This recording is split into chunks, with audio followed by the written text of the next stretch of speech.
Assalamualaikum warahmatullahi ta'ala wabarakatuh. Marilah kita mulai pembelajaran kita kali ini dengan pembacaan surah Fatihah bersama. Al-Fatihah.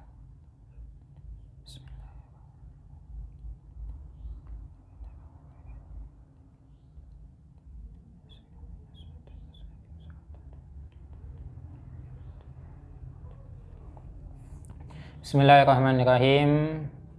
Materi sekarang adalah tentang mad. Apa itu yang disebut dengan mad? Mungkin bagi teman-teman khususnya yang alumni pesantren ataupun yang masih ada di pesantren atau yang pernah sekolah di madrasah diniyah atau pernah belajar ilmu tajwid, istilah mad ini bukanlah sesuatu yang baru. Pastinya teman-teman sudah banyak yang tahu lah itu. Kita lanjut dulu, apa sih yang disebut dengan mad secara lughawi dan apa sih yang dimaksud dengan mad secara istilahi. Al-maddu lughatan huwal italatu waz ziyadah. Ya. Al-maddu lughatan huwal italatu waz ziyadah. Jadi yang disebut dengan mad secara bahasa itu adalah panjang dan tambahan, bertambah. Nah, jadi yang panjang-panjang itu namanya mad itu ya. Yang bertambah itu kalau ada lebihnya, nah itu namanya mad itu. Itu secara istilah, secara bahasa, secara lughawi. Pikirannya jangan kemana-mana. Nah, ini adalah artinya mad. Gitu. Sekarang mad secara istilah itu apa? Wastilahan huwa italatus sauti biharfil maddi an-natiji an isba'i harakatil harfi alladhi qablahu. Saya baca lagi. Wastilahan huwa italatus sauti biharfil maddi an-natiji an isba'i harakatil harfi alladhi qablahu. Jadi definisinya mad secara istilah adalah memanjangkan suara huruf dengan adanya huruf mad yang diperoleh dari harakat sebelumnya. Fa'in kanat al-harakatu fathatan kana harful maddi alifan. Nah, ini maksudnya dari kata-kata harful maddi an-natiji an isba'i harakatil harfi. Itu maksudnya adalah memenuhi harakatnya huruf yang sebelumnya. Fa'in kanat al-harakatu fathatan kana harful maddi alifan. Nah, ini jika harakat sebelumnya itu adalah fathah, maka huruf madnya itu adalah alif. Jadi pasangannya fathah itu dengan alif, itu namanya mad. Kalau sebelumnya ada harakat fathah, setelah itu ada alif, maka itu disebut dengan mad. Memanjangkan bacanya. Wa in kanat al harakatu kasrotan kana harful madiyaan. Jika harakat kasro, jika sebelumnya itu harakat kasro, maka setelah harakat kasro itu hurufnya iya. Tuh. Wa in kanat al harakatu dhammatan kanat harful maddi wawan.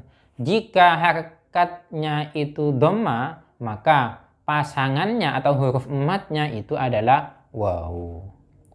Wa yajibu an takuna hadhil hurufu sakinatan. Ketentuannya, ini adalah ketentuan yang wajib ini. Ketentuannya huruf-huruf mad yang tadi yaitu waw, alif dan iya itu wajib mati. Tapi kalau tidak mati, itu tidak dikatakan mat. Tak kasih contoh ya.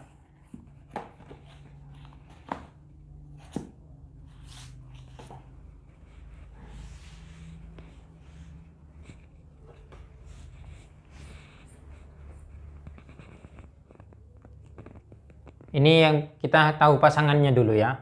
Bismillahirrahmanirrahim.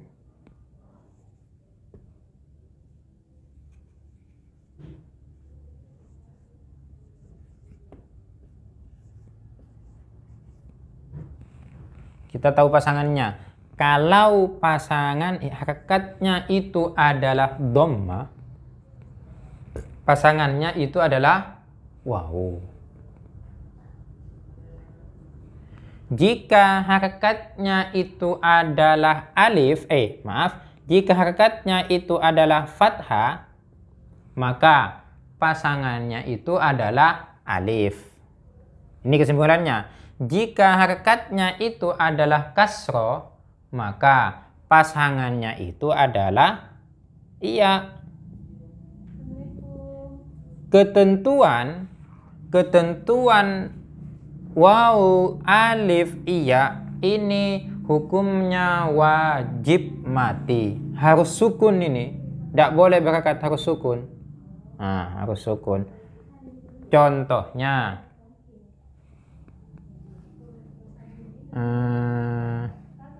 Contohnya yang waw Musa, contohnya Musa.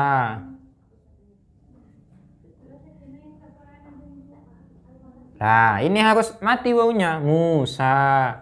Ini. Yang alif. Contohnya yang alif koma. Nah, ini koma. Nah, alifnya tidak boleh.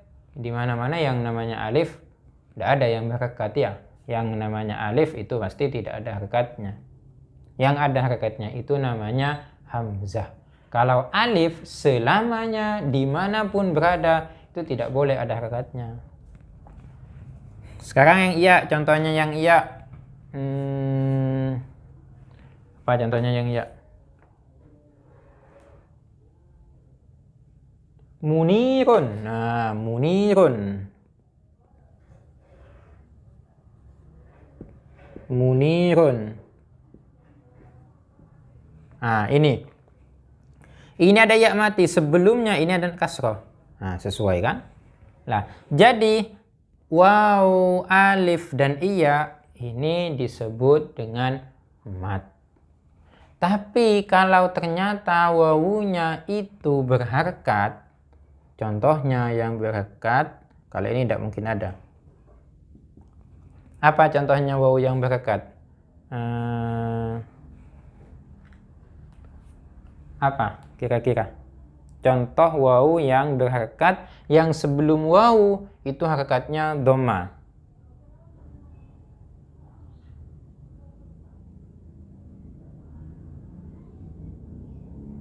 Apa kira-kira ya? Sebelum waw harokatnya dhamma, tapi wawunya itu berharokat. Tidak ada ya. Kalau sebelum wa itu adalah apa? Ini contoh. Kalaupun ada. Jadi teman-teman bisa cari sendiri nanti. Contohnya seumpamanya tetap Musa, tapi wawunya ini tidak disurunkan, tapi ini muwasa. Contoh seumpamanya muwasa, maka jangan dibaca muwasa. Jangan baca seperti itu, tapi muwasa, tidak boleh panjang. Ada nih, Musa, itu. Contohnya munirun. Nah, ini kalau harokatnya seumpamanya kasroh juga atau fathah, munirun. Jadi bacanya tidak dipanjangkan, tidak dibaca munirun. Inilah ketentuannya mat. Ini apa? Ini kan hampir sama ya ketika kita belajar tajwid. Kalau di dalam tajwid itu ada istilahnya mat asli, atau yang disebut dengan mat tabi'i, dan juga ada istilahnya mat far'i. Nah, ini pembahasannya di tajwid. Sebenarnya sama, tapi kalau yang dibahas di dalam ilmu tajwid itu kan adalah pelafalannya. Kalau yang dibahas kita di sini adalah penulisannya. Jelas berbeda. Kalau istilah ini kan yang disebut dengan mat asli atau mat tabi'i. Selain ini ada istilahnya mat far'i, itu kan ada mat arid sukun itu dan semacamnya. Itu bisa dipelajari di ilmu tajwid. Nah, sekarang bagaimana sistem penulisannya?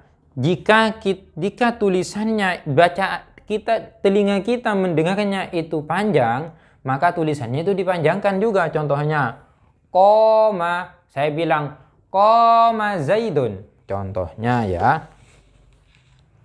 Koma Zaidun.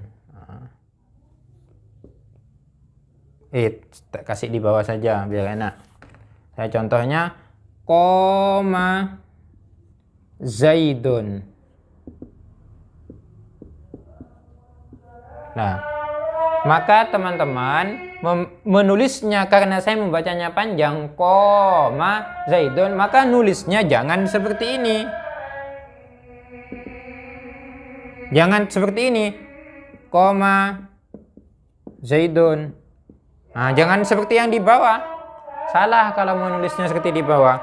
Malah bacaannya kalau seperti yang di bawah, ini seharusnya kalau tulisannya seperti di bawah, qaf dengan mim, ini bacanya bukan koma, tapi bacanya bisa menjadi kum. Bisa menjadi seperti itu. Nah, bisa menjadi seperti ini. Kum itu. Tulisannya koma seperti ini. Yang mana kalau kita belajar di dalam Nahu, itu ada istilah ini fi'il madhi, ini fi'il mudhari'nya. Ini, tapi kita tidak membahas tentang fi'il madhi, fi'il mudhari'. Lebih lagi-lagi kita membahas tentang cara penulisannya, tentang adanya mat dan bukan adanya mat. Itu. Contohnya lagi, ini ada di atas. Ar-Rahimi. Nah, ini kan setelah hak.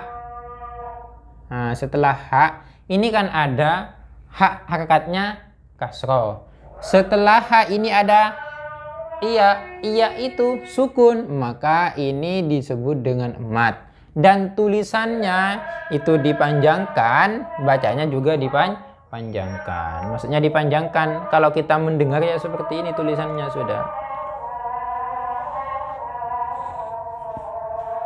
Itu adalah pembahasan tentang mat.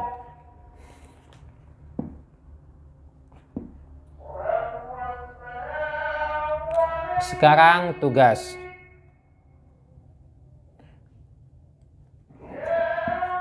Tugasnya adalah teks yang saya baca dari atas, dari tadi bahwa definisinya mat dan juga definisinya mat secara lughah, definisinya mat secara istilah, dan juga ketentuan-ketentuannya mat itu bagaimana yang sudah saya baca tadi di awal. Contohnya ya saya ulang saja.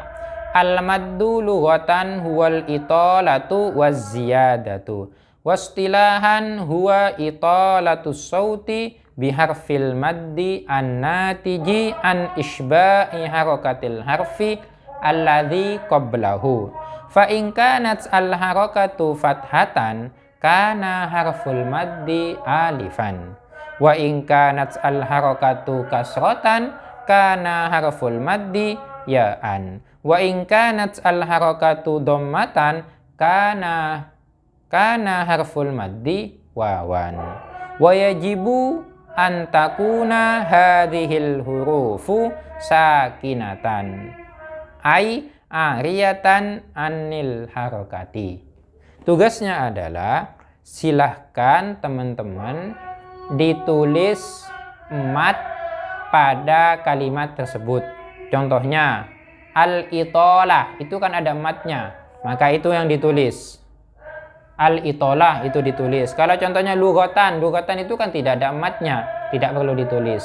Jadi yang ada matnya saja. Kemudian itu ditentukan mana mat yang alif, mana mat yang iya, mana mat yang waw. Nah, itu silahkan, itu tugas. Tugasnya juga jangan lupa itu cukup dicantumkan di kolom komentarnya. Pembahasan yang selanjutnya tentang at-ta'ul marbutah wa ta'ut tawilah. Itu nanti kita cukupkan dulu karena sudah sebentar lagi ini sudah adzan. Semoga bermanfaat. Semoga kita bisa istiqomah belajar. Kita akhiri dengan pembacaan surah Al-Asr bersama. Bismillahirrahmanirrahim.